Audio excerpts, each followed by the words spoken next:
Break के बाद सभी का स्वागत। और इस वक्त की सबसे बड़ी खबर जो हम ट्रैक कर रहे हैं सुबह से, वित्त मंत्री निर्मला सीतारमण ने आज लोकसभा में आर्थिक सर्वेक्षण 2025-26 को पेश कर दिया। आर्थिक सर्वेक्षण जो लेखा जोखा होता है, एक ब्लूप्रिंट, एक आर्थिक खाका जो जिस तरह से सरकार आर्थिक व्यवस्था को सुदृढ़ करने के लिए खर्च करती है। तो भारतीय अर्थव्यवस्था के इस आधिकारिक दस्तावेज के माध्यम से बीते एक साल में आर्थिक स्थिति का जो लेखा जोखा है वो इस आर्थिक सर्वेक्षण के जरिए पेश किया गया। इस बार का बजट बेहद खास, 9वीं बार वित्त मंत्री साहिबा बजट पेश करेंगी।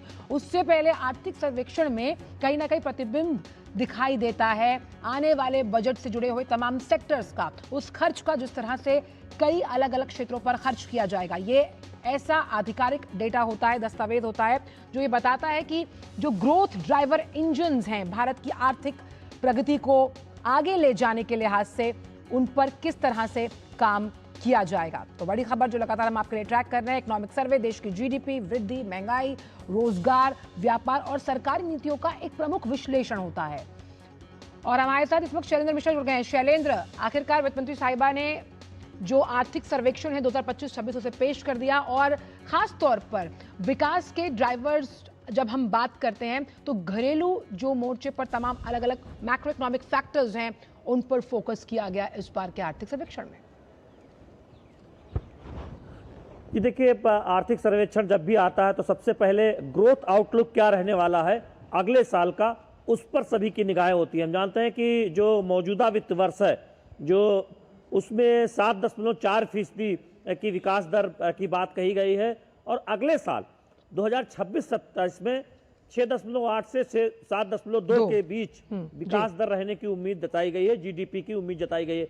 यानी जो ग्रोथ मोमेंटम है वो बना रहेगा तमाम ग्लोबल चुनौतियों के बावजूद। हम जानते हैं कि वैश्विक अनिश्चितताओं का दौर देखने को मिल रहा है, लेकिन भारतीय जो अर्थव्यवस्था है वो मजबूती के साथ खड़ी है, और इसका सबसे बड़ा फैक्टर है जो हमारी जो ग्रोथ है उसके पीछे जो घरेलू मांग है वो सबसे बड़ा फैक्टर है। यानी हम घरेलू खपत या फिर घरेलू मांग के आधार पर जो ग्रोथ हासिल कर रहे हैं उसकी बहुत बड़ी भूमिका है। अलग अलग सेक्टर्स में अगर आप बात करें तो सर्विस सेक्टर में पिकअप हुआ, जो कोरोना के पहले का जो स्तर था उसकी तरफ हम आगे जा रहे हैं। हम जानते हैं कि सर्विस सेक्टर को बहुत तगड़ी चोट कोरोना के समय लगी थी और उसके बाद तमाम उपाय किए गए थे, और इस इकोनॉमिक सर्वे ने बताया है कि आर्थिक सुधारों को लेकर, रिफॉर्म्स को लेकर जो सरकार ने कदम उठाए हैं लगातार एक के बाद एक कदम, उसका फर्क दिख रहा है, जिससे हम मध्यम अवधि में एक अच्छी ग्रोथ की तरफ आगे बढ़ रहे हैं। आज ही प्रधानमंत्री नरेंद्र मोदी ने कहा कि रिफॉर्म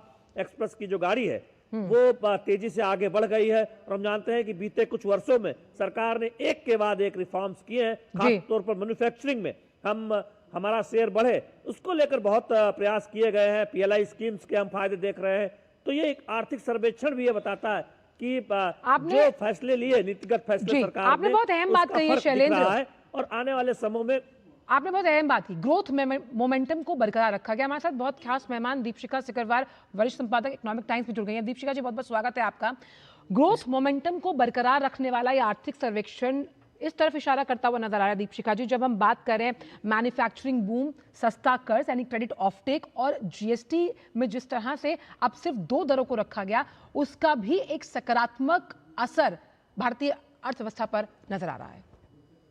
बिल्कुल, अगर आप देखें जो आर्थिक सर्वेक्षण आज पेश किया गया है अर्थव्यवस्था का, एक 2 इम्पॉर्टेंट पॉइंट्स जो है इस सर्वेक्षण में, जो अर्थव्यवस्था है वो काफी मजबूत स्थिति में है।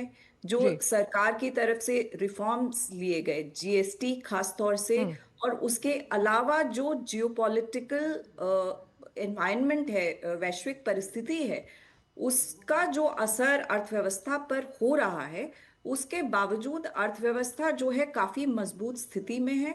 और अगले साल का जो है अर्थव्यवस्था मजबूत स्थिति में रहेगी, और ये जो रिफॉर्म्स लिए गए हैं इनके ऊपर कंसोलिडेशन होगा अर्थव्यवस्था पे, उनका असर जो है वो अगले वर्ष और अच्छे से दिखाई देगा। सर्वेक्षण में ये क्लियरली बोला गया है। और दूसरा, जो सर्वेक्षण में वैश्विक परिस्थिति के जो चुनौतियां हैं, जो वो सर्वेक्षण बता रहा है, उसके लिए एक सरकार की तरफ से मेजर्स की आवश्यकता है, ये भी बात की गई है। तो ओवरऑल ये है कि मजबूत स्थिति में है जी। अर्थव्यवस्था, और अगले साल इसी मजबूत स्थिति पे और उसको बिल्डअप किया जाएगा।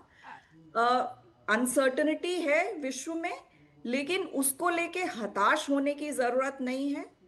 मैक्रो इसीलिए इसीलिए हम फंडामेंटल्स बता जो रहे हैं है कि जो मैक्रो इकोनॉमिक अर्थव्यवस्था के फ्रंट है बहुत वो मजबूत है बहुत जी। मजबूत है। शैलेंद्र, इस रिपोर्ट जो ये सर्वे आया है उसमें एक बहुत इंटरेस्टिंग फैक्ट ये भी उभर कर सामने आया कि जिस तरह से जो ट्रेड डील अभी हाल ही में हुई है, भारत की आर्थिक तौर पर रणनीति बदलने का जो ये फोकस है, उससे भी कई ऐसे सेक्टर्स हैं जो सनराइजिंग सेक्टर्स हैं जिनको बूस्टर डोज मिलने की उम्मीद है।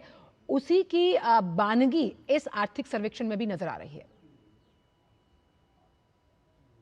देखिए, आर्थिक सर्वेक्षण जब भी आता है तो हम इस बात को उसमें सबसे पहले देखते हैं कि आर्थिक विकास आगे आने वाले समय में या फिर अगले वित्त वर्ष में कैसी रहने वाली है, इन्फ्लेशन की क्या चुनौतियां हैं। आप इन्फ्लेशन हम जानते हैं कि काफ़ी नीचे है, और जो कंट्रोल का दायरा है, जो प्रतिशत, उससे हम नीचे चल रहे हैं, तो वहाँ पर उतनी कोई चिंता की बात नहीं है। वैश्विक स्तर पर जो निश्चितता है, निश्चित तौर पर वो दिखती है। और ये जो आर्थिक सर्वेक्षण है लेबर रिफॉर्म्स की बात करता है कि जो तमाम रिफॉर्म्स हुए हैं, खासतौर पर जो लेबर की उपलब्धता, और उसको हम जानते हैं कि लेबर सेक्टर में जो रिफॉर्म्स हुए इंसेंटिव सेक्टर्स, जी। उसका जो फायदा हुआ है आम लोगों को, उसकी वजह से गरीबी तेजी से घटी। हम जानते हैं कि पहले एक आंकड़ा आया था कि पिछले 11 वर्षों में 25 करोड़ लोग गरीबी रेखा से ऊपर गए हैं। तो ये बहुत महत्वपूर्ण बात यह आर्थिक सर्वेक्षण कहता है कि जो रिफॉर्म्स लिए गए, हम जानते हैं कि लेबर कोड जो अभी हाल ही में लागू किया गया है, आगे क्या रिफॉर्म्स लेने हैं उसका भी जिक्र करता है। निश्चित तौर पर जो फ्री ट्रेड एग्रीमेंट हुआ है 27 देशों के साथ, यूरोपियन यूनियन के साथ, जिसका जिक्र आज प्रधानमंत्री नरेंद्र मोदी ने किया, और हम जानते हैं कि मदर ऑफ ऑल डील्स इसे कहा जाता है। कैसे भारत के जो उत्पादन करता है, भारत के जो विनिर्माण करता है, उनको एक बहुत बड़ा अवसर मिलने वाला है कि वो दुनिया के इन बाजारों में अपने उत्पादों को ले जा सके। और प्रधानमंत्री ने इस बात की अपील भी की कि हम गुणवत्तापूर्ण क्वालिटी वाले उत्पाद इन देशों को दे, जिससे कि लंबे समय तक रिश्ता बने। तो ये हमारे लिए एक बहुत बड़ा अवसर भी है। और आर्थिक सर्वेक्षण वैश्विक चुनौतियों के बावजूद भारत में जिस तरह से हमारी अर्थव्यवस्था मजबूत स्थिति में खड़ी है, जो हमारे प्रमुख मानक होते हैं अर्थव्यवस्था के, जो कोर सेक्टर्स होते हैं, एग्रीकल्चर हो या फिर मैन्युफैक्चरिंग हो या सर्विस सेक्टर हो, उसका एक सिलसिलेवार तरीके से क्या कुछ स्थिति हो बताया गया है। और निश्चित तौर पर जो वैश्विक अवसर हमारे पास उपलब्ध हो रहे हैं, वो भविष्य में उसका असर दिखाई देगा। लेकिन आर्थिक सर्वेक्षण जो हमारी मौजूदा चुनौतियां हैं उनकी भी बात कर रही है। और जो पॉलिसी रिफॉर्म्स किए गए हैं उससे जो फर्क आया है, उस पर खासतौर पर इसमें जिक्र किया गया है। और ये बहुत राहत की बात है कि हम उच्च विकास दर बनाते हुए दिखाई दे रहे हैं अगले वित्तीय वर्ष में भी।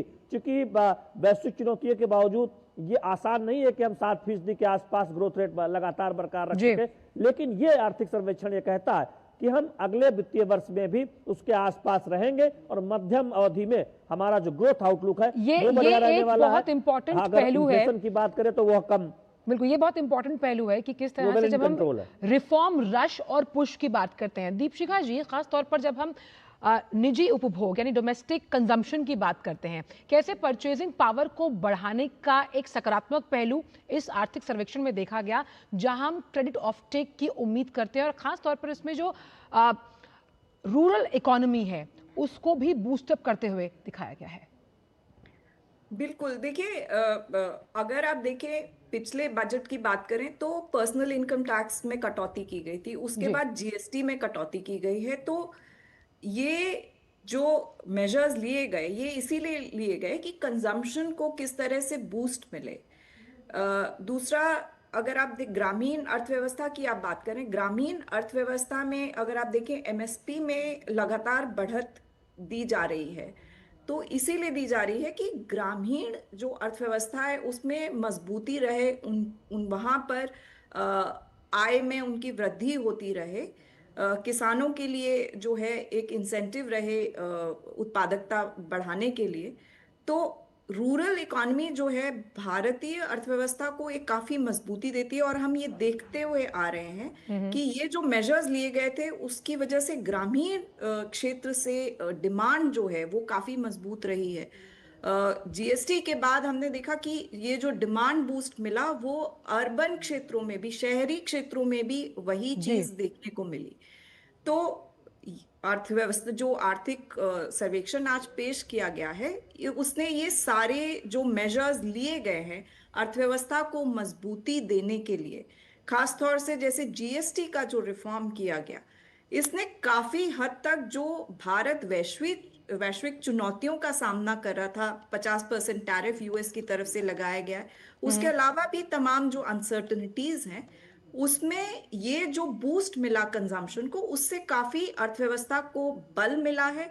और इसी बल के साथ अर्थव्यवस्था जो है अगले साल एंटर करेगी और जी। इसके ऊपर और बिल्डअप करेगा। शैलेंद्र, चाहे हम ग्लोबल वर्ल्ड ऑर्डर की जब बात करते हैं जो पूरी तरह से बिगड़ा हुआ है, और उसमें ग्लोबल सप्लाई चेन को जो हमारे डोमेस्टिक फैक्टर्स हैं वो लगातार मजबूत कर रहे हैं, ये आर्थिक सर्वेक्षण कहता है। ऐसे में ये ट्रेड फ्रैगमेंटेशन, जो जियोपॉलिटिकल टेंशन्स हैं, उसमें इस आर्थिक सर्वेक्षण का जो आउटलुक है वो पॉजिटिविटी के साथ तमाम अन्य सेक्टर्स में जिसमें हम कैपेक्स बढ़ाने की बात करते हैं, इंफ्रास्ट्रक्चर में, उसकी मजबूती को भी दर्शाता है। जी देखिए, निश्चित तौर पर आर्थिक सर्वेक्षण इस ओर इशारा करता है कि हमारे पास बहुत अवसर है चुनौतियों से पार पाने का, और हम उस ओर आगे बढ़ रहे हैं। देखिए, चुनौतियां कहाँ होती है कि ज़्यादा से ज़्यादा रेवेन्यू कलेक्शन हो, राजस्व आए, सरकार कल्याणकारी योजनाओं में खर्च कर पाए। ये सब तब होगा जब घरेलू मांग बढ़ेगी, जब अर्थव्यवस्था तेजी से आगे बढ़ेगी। तो ये आर्थिक सर्वेक्षण ये कहता है कि हम वैश्विक चुनौतियों के बावजूद तेजी से आगे बढ़ रहे हैं और तेजी से आगे बढ़ते रहेंगे, पहली बात। दूसरी बात, जब ये बात होती है कि पर्सनल इनकम टैक्स में 12 लाख तक की छूट दी गई है, तो कहीं हमारा जो टैक्स बेस है जो वो छोटा ना हो जाए, यानी फिर जो ज़्यादा से ज़्यादा लोग हम प्रत्यक्ष कर के दायरे में इनकम टैक्स भरें, ये अर्थव्यवस्था के लिए जरूरी है कि वो संख्या बढ़ती रहे। तो ये आर्थिक सर्वेक्षण कहता है कि हम अपने डायरेक्ट टैक्स बेस को विस्तार दे रहे हैं, यानी उसका दायरा बढ़ रहा है, तो प्रत्यक्ष कर चुकाने वाले, इनकम टैक्स चुकाने वालों की संख्या बढ़ रही है। तो ये एक बहुत महत्वपूर्ण बात है, क्योंकि ये चिंता थी कि अगर अचानक हम काफी छूट देंगे और उसका दायरा बढ़ाएंगे तो फिर कहीं हमारे पास इस मामले में चुनौतियां ना आए, तो वो चिंता दूर होती हुई दिखाई दे रही। तीसरी बात, हम जानते हैं कि जीएसटी में ऐतिहासिक सुधारों की नवरात्र से पहले पिछले साल जो शुरुआत सरकार ने की थी, और बहुत हमने देखा था कि उसका रिस्पांस दिखा था, जब नवरात्र में रिकॉर्ड खरीद अब तक की देखने को मिली थी, इलेक्ट्रॉनिक्स में, बाकी सामानों में, तो उसका असर तमाम सेक्टर्स में दिखा है। तो निश्चित तौर पर एक तरफ मोदी सरकार ये सुनिश्चित कर रही है कि बढ़ती अर्थव्यवस्था का फायदा आम जनता को मिले, और उस कल्याणकारी योजनाओं के जरिए जो गरीब हैं उनको सहायता मिले, जो मजदूर वर्ग हैं उनका जीवन आसान हो। तो ये जो आर्थिक सुधार के साथ साथ जो लेबर कोड लागू किया गया है, उसका भी जिक्र ये आर्थिक सर्वेक्षण करता है। तो जो चुनौतियां उसका जिक्र तो करता ही है, साथ ही साथ हमारी अर्थव्यवस्था जहां पर सुधरी है, जहां पर अच्छे संकेतक हैं, निश्चित तौर पर उसकी तरफ इशारा करता है। तो मान सकते हैं कि देश की इकोनॉमी बढ़ती है, तेजी से आगे बढ़ती है, तो फिर वहां हम अक्सर सोचते हैं कि कहीं इन्फ्लेशन न बढ़ जाए, क्योंकि जब क्रेडिट सस्ता मिलता है, जब हम देखते हैं कि सस्ते दर पर कर्ज मिलता है, ये तो बहुत बड़ी, जब हम फिस्कल इन्फ्लेशन प्रूडेंस की बात करते हैं ना शैलेंद्र, जब हम वित्तीय अनुशासन वित्तीय अनुशासन की बात करते हैं, तो ग्रोथ और साथ ही साथ जब इन्फ्लेशन है, उन दोनों को मेंटेन कर चलना, ये दो धाई तलवार होती है। और मुझे लगता है कि जो आर्थिक सेहत का रिपोर्ट कार्ड वित्त मंत्री साहिबा ने अभी पेश किया है, टेबल किया है, सफलतापूर्वक कर रहा है, आर्थिक सर्वेक्षण इस तरह इशारा कर रहा है। बिल्कुल। और दीपशिखा जी, बिल्कुल लास्ट में आपसे कमेंट यहाँ पर ये कि जिस तरह से जीएसटी में ई-वे बिल पर भी फोकस रहेगा, जो आर्थिक सर्वेक्षण बताता है, ऐसे में पब्लिक प्राइवेट पार्टनरशिप के लिहाज से आने वाला बजट किस तरह से फोकस करेगा, क्योंकि जब हम निजी निवेश को बढ़ावा देने की बात कर रहे हैं, और आर्थिक सर्वेक्षण इसी बात की तस्दीक करता है। बिल्कुल, देखिए, ये जो आर्थिक सर्वेक्षण है, हमेशा से देखा जाता है कि ये एक स्टेज सेट कर देता है आने वाले बजट के लिए। तो एक जो ग्राउंड इस सर्वेक्षण ने तय किया है कि अर्थव्यवस्था मजबूत स्थिति में है, लेकिन उसको और मजबूत करने की जरूरत है। ये मजबूती बरकरार रखने के लिए मेजर्स लेने की जरूरत पड़ेगी सरकार को, क्योंकि वैश्विक अर्थव्यवस्था में बहुत अनसर्टनिटी है। तो इसी दिशा में मुझे लगता है कि आने वाला बजट भी है, जो रिफॉर्म्स लिए गए हैं इस वर्ष में, इनके जी ऊपर और बिल्डअप करने की जी कोशिश करेगा। और रिफॉर्म्स किस तरह के लिए जा सकें ताकि अर्थव्यवस्था को, इकोनॉमी को और मजबूत अनशैकल किया जा सके। डीरेगुलेशन पे फोकस रहेगा। विदेशी निवेश के लिए और हम और क्या मेजर्स लिए जाएं ताकि वो आए भारत में, भारत की तरफ आकर्षित रहें। इस दिशा में हो सकता है कि बजट में कुछ तरह के मेजर्स लिए जाएं। और बिल्कुल दूसरा, जो ये कंजम्पशन बूस्ट दिया गया था इस साल, इसको और किस तरह से मजबूती दी जा सकती है। बिल्कुल। और यही इंफ्रास्ट्रक्चर स्पेंडिंग पर कंजम्पशन को बूस्ट करके, मतलब इसी तरह के आगे भी इस बजट में इसी पर फोकस बिल्कुल। होने और की साफ तौर पर उम्मीद हमने है। देखा कि जब हम इन्फ्लेशन में काबू की बात कर रहे हैं, उसमें एग्री सेक्टर का सपोर्ट लगातार जो है वो मिल रहा है। और बहुत बड़ा आर्थिक सर्वे जो ये पेश किया गया, इसके अलग अलग पहलुओं पर लगातार डीडी न्यूज़ पर आज चर्चा जारी रहेगी। बहुत बहुत शुक्रिया आप दोनों का इन तमाम जानकारी को हमसे साझा करने के लिए। दीपशिखा जी, आपका भी बहुत बहुत शुक्रिया। तो आर्थिक रिपोर्ट कार्ड पेश कर दी गई है, जहां किस तरह से हमारी आर्थिक व्यवस्था की सेहत जो फल फूल रही है, क्योंकि अगर हम उसकी तुलना अन्य अर्थव्यवस्थाओं से करते हैं और घरेलू फैक्टर्स जो हैं भारत के, जिसमें हम मैन्युफैक्चरिंग की बात करते हैं, जीएसटी में जो कटौती की गई, उसका भी एक कुशनिंग और ब्रीदर इफेक्ट साफ तौर पर आने वाले बजट में नजर आएगा। और फिलहाल समाचारों में इतना ही। आगे आप देख सकते हैं मिड डे प्राइम मेरे सहयोगी मुकुल शर्मा के साथ, जहां हम इसी इकोनॉमिक सर्वे पर फिर से चर्चा को आगे बढ़ाएंगे। नमस्कार।